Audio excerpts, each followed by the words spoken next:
Shalom WJC family, it's time for our weekly Torah Talk. This week in Shul we will read Parshat Shelach or Shelach Licha, the story of the Miraglim, the spies who are sent to scout the land to see how a conquest might go. There are famously 12 spies sent into the land. 10 of them come back with an ill report. 2, Joshua and Caleb, say, no problem. People are very big. It's a wonderful land. God will help us. The other 10 come back and say, people are very big. It's a wonderful land. There's no way we could conquer it. The people side with the 10 over the 2, which perhaps stands to reason. And for this sin, this crisis of faith, the people are condemned, that entire generation, to die in the desert. Only their children will enter the promised land. The question is, what exactly is the sin of the Miraglim, of the spies? They're asked to go and to scout the land, and they do that, right? So this whole section of the Torah, as Bex Stern-Rosenblatt pointed out in her commentary this week, is about rebellion. Last week's Parsha ended with the rebellion of Miriam and Aaron against Moshe's leadership. Hey, we deserve to be leaders too. The next week's Parsha is Korach, about Korach's rebellion against Moshe's leadership. Hey, I deserve to be a leader too. And nestled in the middle is Shelach, is the story of the spies. It seems somehow to also be about rebellion. The question is, what makes it different? In Miriam's case, she was stricken, and then with leprosy, and ultimately redeemed. In Korach's case, he and his followers were destroyed, but the people were allowed to go on from there. But in the case of the spies, the entire generation is published. It begs the question, what's different? I was thinking about the question, and I was reminded of a question often raised about the first Jewish man, who was Abraham. We have Abraham, one of the great models of sort of moral monotheism, when God comes to him and says, I'm going to destroy the city of Sodom. He says, no, you can't destroy the whole city, even if there's 50 innocent people. And God says there's not. And then 45, Abraham suggests, and God says, yep, I would do that, but nope, there's not. He bargains him down 30, 20, 10. Abraham says, if there's even 10 innocent people in this city, it would be unjust, God, for you to destroy it. That's what we call chutzpah. When you tell God is unjust. And God says, okay, but there's not even 10 people. And that chutzpah of challenging God, which seems so important to Abraham's character, later in Parshat Vayera, when God says, I would like you to take your son and to sacrifice him to me, right? The famous story of the binding of Isaac. Abraham doesn't say, no, God, it would be unjust for you to kill my innocent son, or for me to kill my innocent son on your behalf. Abraham just does it. The question is, why? We know he's not afraid to talk back to God. He does it. In the case of Sodom and Gomorrah, he doesn't talk back to God for his own son's life.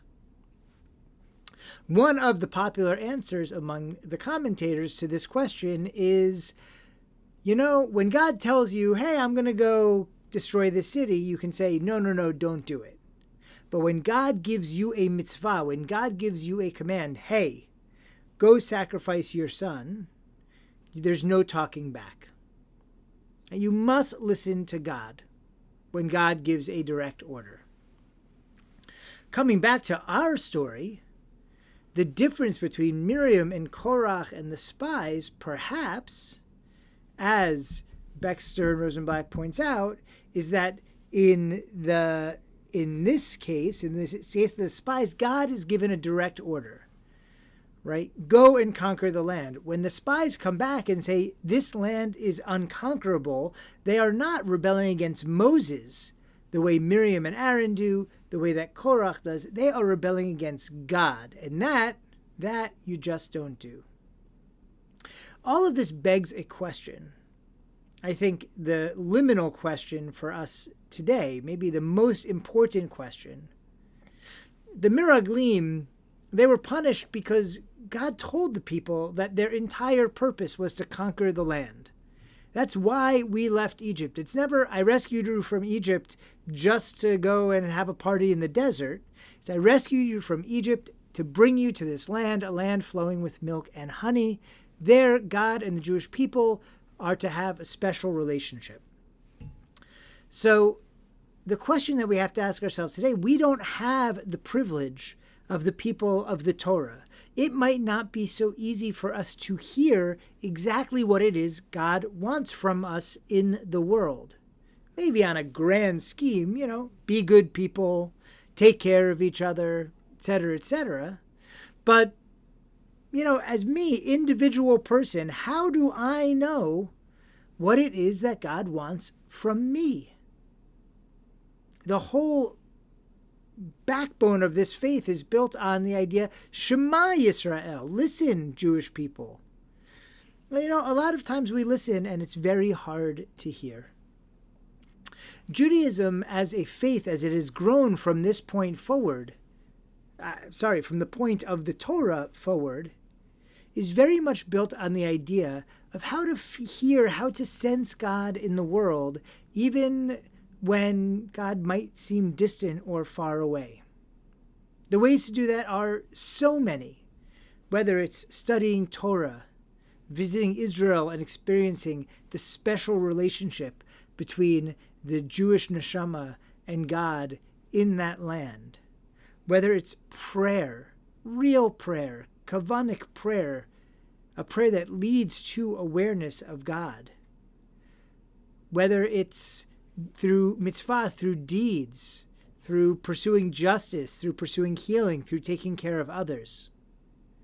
There are so many ways to explore in Judaism our relationship with God, who is hard to know. Right? What makes Judaism special is just how complicated, how unique, how unknowable God is, and its answer to the challenge of how to know an unknowable God. If we want to have a better sense of God's presence in our life, if we want to hear the call of what we are supposed to do, such that we don't stumble into the same mistake as the spies, as the miraglim, and go against God's will for us in the world, not answer the call for what God wants us to do. We can search internally to what makes our neshama vibrate. We can look externally to text and prayer and poetry and wisdom of our people and others. The important thing is to keep listening. Right? Shema Yisrael.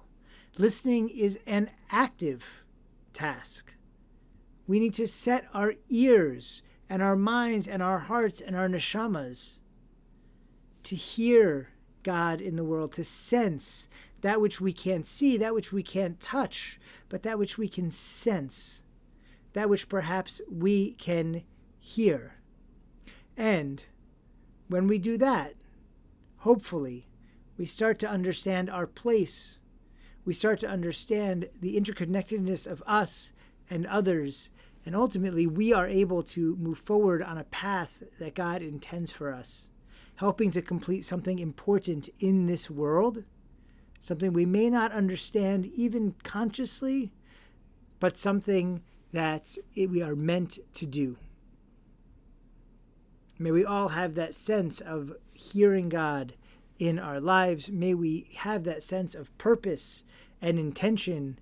May we have that sense that God has an intention for us individually, and may we rise to that task of completing that intention in this world. And thus, not be like the Meraglim, but instead be like those who eventually led by Joshua and Caleb, will enter the promised land. Shabbat Shalom.